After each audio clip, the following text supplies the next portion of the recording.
DJ Kundan Raj हर सीधी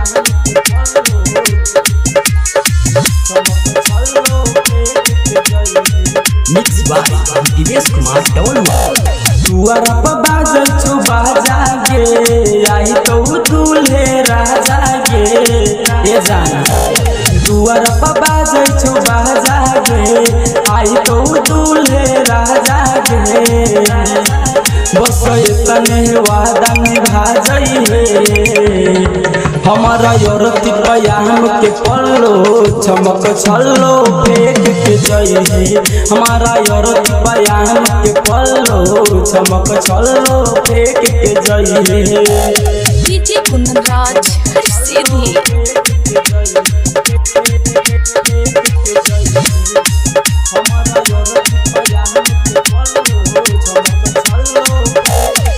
बस गेलही सुन गे रानी हमारा सुन दिल में लगाई न दिलावा काटे के ले जाइए सजाइली है सेज गे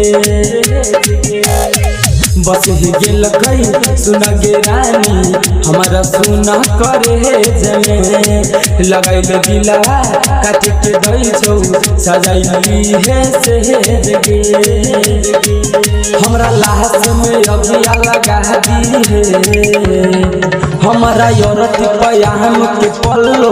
चमक छल्लो फेंक के जई हमारा योरती पयाम के पल्लो चमक छल्लो फेंक के जई डीजे कुंदनराज हर सीधी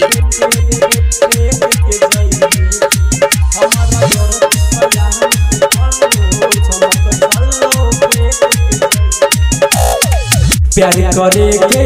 फल मिल गई जान के जुदाई में राइटर साबिर दीपक दिलदार